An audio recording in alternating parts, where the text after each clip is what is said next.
नमस्कार विद्यार्थी मित्रांनो, KTHM महाविद्यालयाच्या KTHM ई-लर्निंग या प्लॅटफॉर्मवर तुमचे सर्वांचे पुन्हा एकदा स्वागत. मित्रांनो, या मागच्या लेक्चरमध्ये आपण पैसा, वित्त, वित्ताची कार्ये, वित्तीय व्यवस्थापन या सर्व घटकांचा सविस्तर अभ्यास केला आणि आज आपण वित्तीय व्यवस्थापकाची कार्ये, व्यवस्थापकाच्या जबाबदाऱ्या तसेच आधुनिक संघटनांच्या वित्तीय गरजा या घटकांवर चर्चा करणार आहोत. चला तर मग आजच्या पहिल्या घटकाकडे वळूया, वित्तीय व्यवस्थापकाची कार्ये. मित्रांनो, वित्तीय व्यवस्थापकाची दोन प्रकारची कार्ये आहेत. पहिले म्हणजे अंमलबजावणी कार्य आणि दुसरे वित्तीय अर्थविषयक कार्य. आधी आपण पहिल्या कार्यावर चर्चा करूया, अंमलबजावणी कार्य. या कार्यांमध्ये आर्थिक गुंतवणूक आणि लाभांशाबाबत निर्णय घेणे आवश्यक असते. या महत्त्वाच्या निर्णयांसाठी प्रशासकीय कौशल्य, अर्थविषयक क्षमता आणि आर्थिक व्यवस्थापकीय आणि तांत्रिक दूरदृष्टी आवश्यक असते. संस्थेचे मूल्य जास्तीत जास्त वाढविणे हे वित्तीय व्यवस्थापनाचे महत्त्वाचे उद्दिष्ट असते आणि त्यासाठी पुढील काही निर्णय महत्त्वाचे ठरत असतात. ही अंमलबजावणीची कार्ये आपण पुढील मुद्द्यांच्या आधारे स्पष्ट करूया. पहिलं अंमलबजावणीचं कार्य आहे वित्तपुरवठ्याचे नियोजन. मित्रांनो, कोणत्याही व्यवसाय संघटनेत वित्त प्रमुखाला व्यवसायासाठी लागणाऱ्या वित्त पुरवठ्यासाठी आराखडा तयार करावाच लागतो. या आराखड्यात प्रथमतः व्यवसायासाठी किती भांडवलाची आवश्यकता आहे, रोखीचे प्रमाण किती असेल, व्यवसायासाठी स्थिर भांडवल किती लागेल, खेळत्या भांडवलाची गरज किती असेल इत्यादींविषयीचे नियोजन करावेच लागते. या पुढचं कार्य आहे भांडवल उभारणी कार्य. विद्यार्थी मित्रांनो, वित्तपुरवठ्याचे नियोजन केल्यानंतर वित्त प्रमुखाला भांडवल उभारणीसाठी प्रत्यक्ष विविध मार्गांचा वापर करावा लागतो. व्यावसायिक संस्थेने जर भाग भांडवल उभारणीचा मार्ग स्वीकारायचे निश्चित केले तर भागांची नोंदणी करणे, उद्देशपत्रकाला प्रसिद्धी देणे, दलालांशी करार करणे इत्यादी बाबी पूर्ण कराव्या लागतात. तसेच जर कर्जाऊ भांडवल उभारायचे असेल तर वित्त पुरवठा करणाऱ्या संस्थांशी संपर्क करावा लागतो. यानंतर पुढचं अंमलबजावणी कार्य आहे विविध कार्यांसाठी भांडवलाचे वितरण. मित्रांनो, व्यावसायिक संस्थेचा कारभार सुरळीतपणे पार पाडण्यासाठी प्रामुख्याने वित्ताची आवश्यकता असते. व्यवसाय संस्थेतील प्रत्येक विभाग आपली कार्ये चांगल्या प्रकारे पूर्ण करण्यासाठी आवश्यक भांडवलाची रक्कम अंदाजपत्रकामार्फत सूचित करतो. त्यानुसार वित्त अधिकाऱ्याला त्या अंदाजपत्रकाचा अभ्यास करून प्रत्येक विभागाला त्यांच्या गरजांनुसार पैशाचे वितरण करावे लागते. पुढचं अंमलबजावणी कार्य आहे भांडवलावरील नियंत्रण. मित्रांनो, आजच्या काळात व्यवसाय संस्थेत भांडवल उभारणी करणे हे अवघड काम आहे. त्यासाठी वित्तीय मार्गाचे योग्य प्रकारे नियोजन करून गुंतवणूकदारांकडून मोठ्या प्रमाणावर भांडवल उभारले जाते. त्यासाठी गुंतवणूकदारांना आर्थिक सवलती, आकर्षक व्याज, नफा द्यावा लागतो. यासाठी उपलब्ध झालेल्या भांडवलावर अत्यंत काटेकोरपणे नियंत्रण ठेवावे लागते. व्यवसायाच्या विकासाचा भांडवल हाच एकपणे महत्त्वाचा घटक मानला जातो. अन्यथा व्यावसायिक संस्थेला अनेक समस्यांना तोंड द्यावे लागते. आर्थिक बाबींचे व्यवहार करताना उलटसुलट दोन्ही बाजूंनी विचारविनिमय करून गुंतवणूक करावी लागते, कारण वित्त व्यवस्थापकाचा समाजातील अनेक घटकांशी संपर्क येतो. भांडवल नियोजनापेक्षाही भांडवलावरील नियंत्रण हे महत्त्वाचे कार्य मानले जाते. थोडक्यात, कोणत्याही व्यवसाय संस्थेचे यशापयश हे त्या संस्थेच्या वित्तीय प्रमुखांशी केलेल्या भांडवल नियंत्रणावर अवलंबून असते. यानंतर पुढची अंमलबजावणी कार्य आहे आर्थिक अंदाजपत्रक तयार करणे. संस्थेचे कामकाज सुरळीत चालावे म्हणून योग्य वेळी आवश्यक तेवढा निधी उपलब्ध असणे ही अर्थव्यवस्थापनाची प्राथमिक जबाबदारी आहे. रोख प्रवाह हा विक्रीच्या व्याप्तीवर अवलंबून असल्यामुळे आर्थिक अंदाजपत्रक तयार करणे आवश्यक ठरते. वर्षाच्या पुढील 3 महिन्यांमध्ये किती रक्कम येणार आहे आणि जाणार आहे याचा अंदाज घेऊन योग्य ती तरलता ठेवण्याच्या दृष्टीने महत्त्वाचे असते. पुढची अंमलबजावणी कार्य आहे गुंतवणुकीचे निर्णय. मित्रांनो, वित्तीय व्यवस्थापकाला घ्याव्या लागणाऱ्या निर्णयांमध्ये गुंतवणुकीचा निर्णय महत्त्वाचा असतो. गुंतवणुकीच्या विविध प्रस्तावातील नफ्याच्या प्रमाणावर भांडवलाचे वाटप ठरविले जाते. स्थिर मालमत्तेसंबंधी सर्व निर्णय उच्च व्यवस्थापन घेत असल्याने वित्तीय व्यवस्थापकाची त्यात विशेष भूमिका नसते, परंतु भांडवलाचे अंदाजपत्रक ठरविताना त्याला स्थिर मालमत्तेसाठी ठरवल्याप्रमाणे तरतूद करावी लागते. प्रत्येक गुंतवणुकीच्या निर्णयात थोडी जोखीम असतेच आणि या अनिश्चिततेचे मूल्यमापन वित्त व्यवस्थापन करत असते. पुढचे अंमलबजावणीचे कार्य आहे उत्पन्नाचे व्यवस्थापन. मित्रांनो, हे सुद्धा वित्त व्यवस्थापकाचे महत्त्वाचे कार्य आहे. कर भरून झाल्यावर निव्वळ उत्पन्नाचे लाभांशामध्ये, राखीव निधीमध्ये किंवा कर्मचाऱ्यांमध्ये वाटप कसे करावे याचा निर्णय वित्त व्यवस्थापकाला घ्यावा लागतो. भागधारकांना सध्याच्या रोख लाभांशामध्ये जास्त रस असतो, तर भविष्यातील अडचणींना सामना देण्यासाठी जास्तीत जास्त राखीव निधी असावा अशी उच्च व्यवस्थापनाची इच्छा असते. अर्थव्यवस्थापक लाभांशाचे योग्य ते गुणोत्तर ठरवितो, ज्यायोगे भागधारकांचे निव्वळ संपत्तीचे मूल्य दीर्घ मुदतीमध्ये वाढत राहते. यानंतर पुढचे कार्य आहे रोखीचे व्यवस्थापन. रोख प्रवाहाचा अंदाज बांधणे आणि त्यावर नियंत्रण ठेवणे हे अर्थव्यवस्थापकाचे मुख्य कार्य आहे. संस्थेच्या मालकाच्या हिताच्या दृष्टीने रोखीचे व्यवस्थापन करणे महत्त्वाचे असते. वित्त व्यवस्थापकांनी नेहमी 2 गोष्टींवर लक्ष केंद्रित करावे.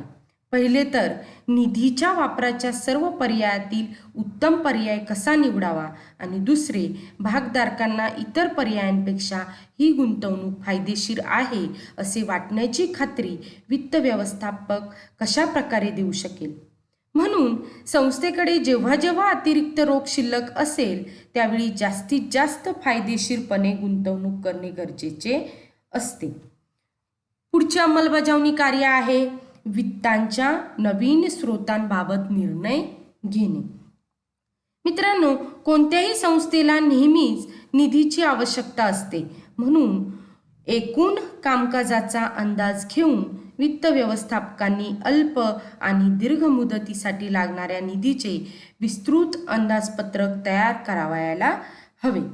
ज्या ज्या ठिकाणी निधीचा वापर होणार असेल त्या त्या ठिकाणी होणाऱ्या नफ्याशी तुलना करता निधीला लागणारा खर्च किती होणार आहे याचे मूल्यमापन करण्याची जबाबदारी वित्त व्यवस्थापकावर असते.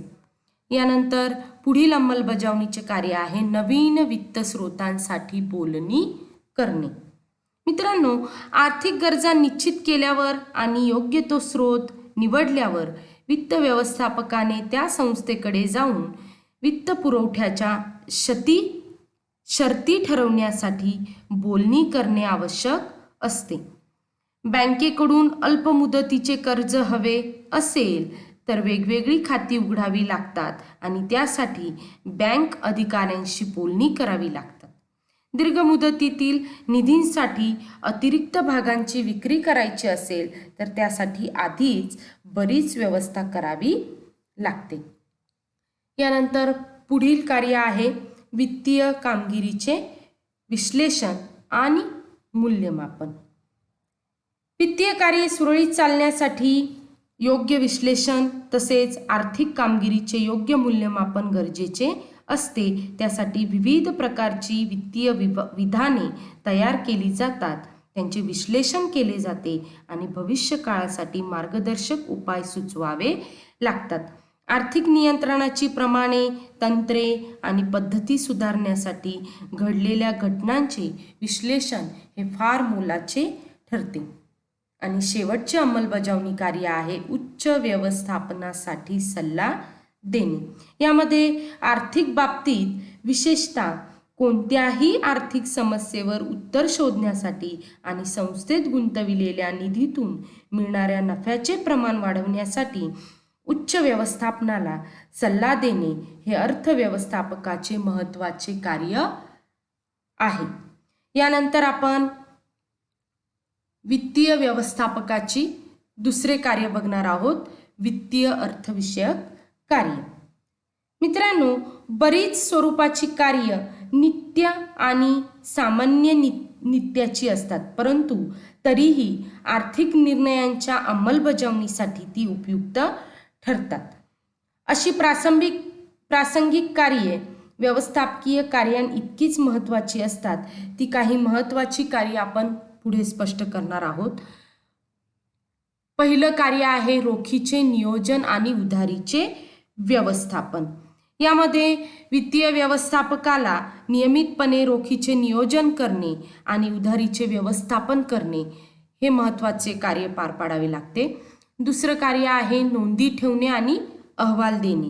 यामध्ये व्यवस्थापकाला व्यवहारांच्या नोंदी ठेवणे, वित्त आणि लेखा व्यवस्थापकांना अहवाल देणे हे कार्य पार पाडावे लागते.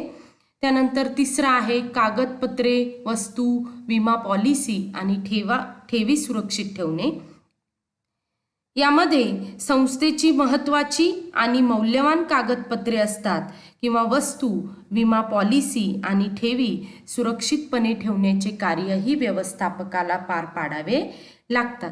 पुढचे कार्य आहे आर्थिक बाबींची तांत्रिक काळजी.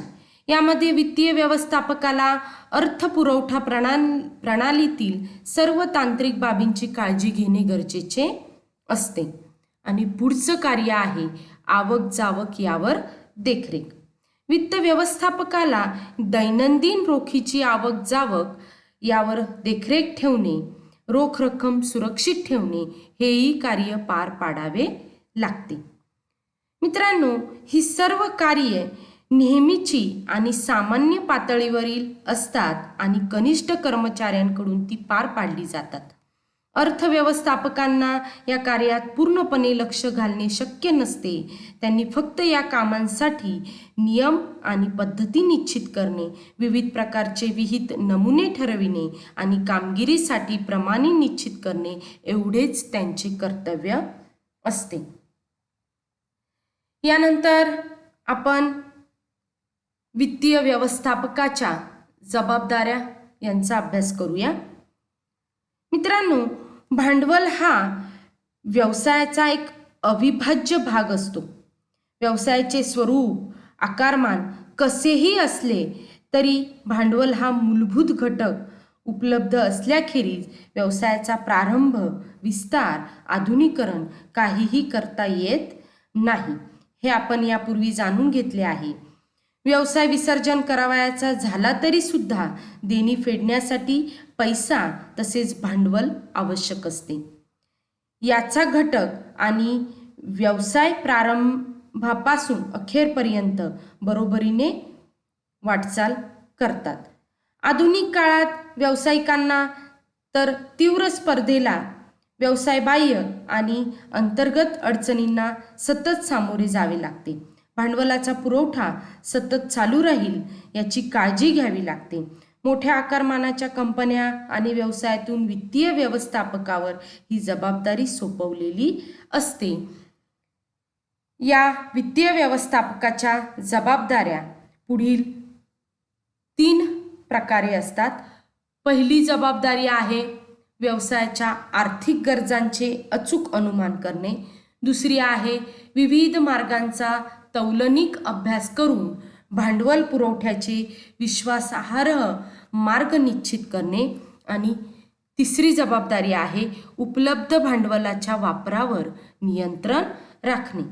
मित्रांनो, आधुनिक काळातील व्यवसायांच्या आर्थिक गरजा तर सतत वाढत जाणाऱ्या असतात. आधुनिकीकरण, यांत्रिकीकरण साध्य करण्यासाठी भांडवलाच्या प्रवाहाविषयक गरजा सतत अवलोकन कराव्या लागतात. यानंतरचा शेवटचा मुद्दा आधुनिक व्यवसाय संघटनेच्या वित्तीय गरजा यांचा आपण अभ्यास करूया. आधुनिक व्यवसायात वित्त व्यवस्थापन हा एक एकूण व्यवस्थापनाचा अविभाज्य भाग ठरला आहे.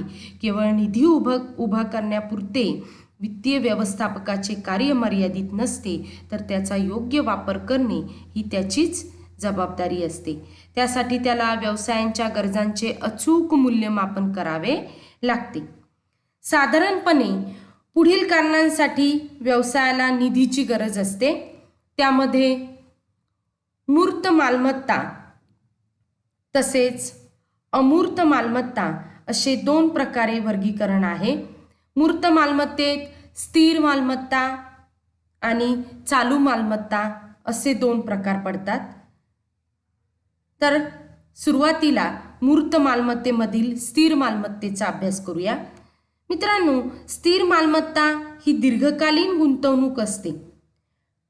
प्रत्येक व्यवसायाला दीर्घ मुदतीमध्ये स्थैर्य प्राप्त करण्यासाठी आणि कामकाज सुरळीत चालवण्यासाठी काही विशिष्ट स्थिर मालमत्ता निर्माण करणे गरजेचे असते. प्रत्येक व्यवसायानुसार स्थिर मालमत्तेचे स्वरूप वेगवेगळे असू शकते. प्रत्येक व्यवसायानुसार निव्वळ व्यापार करणाऱ्या संस्थांना स्थिर मालमत्तेमध्ये प्रचंड गुंतवणूक करावी लागत नाही. या उलट औद्योगिक संस्थांना मात्र स्थिर भांडवलासाठी जास्त गुंतवणूक करावी लागते. स्थिर मालमत्तेमध्ये उदाहरणार्थ जमीन आणि इमारत, फर्निचर, यंत्रसामग्री इत्यादींचा समावेश होतो. म्हणून स्थिर मालमत्तेच्या गरजांचा अंदाज करताना काही गोष्टी लक्षात घ्याव्या लागतात. त्यामध्ये पहिले आहे व्यवसायाचे स्वरूप आणि कामकाजाचे प्रमाण. दुसरे आहे यंत्रसामग्री, जमीन, फर्निचर इत्यादींची आवश्यकता. तिसरे म्हणजे भविष्यातील विस्तार योजना आणि चौथे व्यवसाय निष्पत्तीचा कालावधी. हे स्थिर भांडवल वेगवेगळ्या प्रतिभूती, दीर्घ मुदतीची कर्जे यातून उभारले जाऊ शकतात. यानंतर चालू मालमत्ता. या चालू मालमत्तेमध्ये मुख्यतः खेळत्या भांडवलाचा समावेश असतो. यामध्ये कच्च्या मालाच्या खरेदीसाठी, वेतन आणि पगार देण्यासाठी, विविध प्रकारचे कर, भाडे भरण्यासाठी, दैनंदिन प्रशासकीय खर्च इत्यादींसाठी हे खेळते भांडवल आवश्यक असते. अल्पमुदतीची कर्जे, ठेवी यांच्याद्वारे चालू भांडवलाची किंवा खेळत्या भांडवलाची गरज भागविता येते. आणि आधुनिक व्यवसाय संघटनेची दुसरी वित्तीय गरज आहे ती म्हणजे अमूर्त मालमत्ता. मित्रांनो, बऱ्याच वेळा चालू आणि स्थिर मालमत्ता यांच्या खेरीज काही कारणांसाठी अमूर्त मालमत्तेचीही निर्मिती करावी लागते. त्यामध्ये मग प्राथमिक प्रकारचे खर्च असतील, तसेच कायदा सल्ल्याचे शुल्क, कर, कागदपत्रे सादर करण्याचे शुल्क, नोंदणीचा खर्च इत्यादी खर्च असतील. त्यानंतर हमीदारांवर होणारा खर्च, भागभांडवलाच्या विक्रीवर सवलत, व्यवसायपूर्व जाहिरात आणि प्रसिद्धी अशा प्रकारचे एकदाच होणारे खर्च असतील. आणि ख्यातिमूल्य निर्मितीसाठी, पेटंट देण्यासाठी किंवा पेटंट खरेदी करण्यासाठी लागणारे खर्च इत्यादी खर्च हे अमूर्त मालमत्तेमध्ये येतात. मित्रांनो, अशा पद्धतीने आज आपले पहिले प्रकरण इथेच थांबते. या प्रकरणातील सर्व घटकांवर आपण याआधीच सविस्तर चर्चा केलेली आहे. मित्रांनो, तुम्हाला जर या प्रकरणाविषयी किंवा या प्रकरणातील काही घटकांविषयी जर शंका असतील तर त्या तुम्ही कमेंट सेक्शनमध्ये सांगाव्यात. धन्यवाद.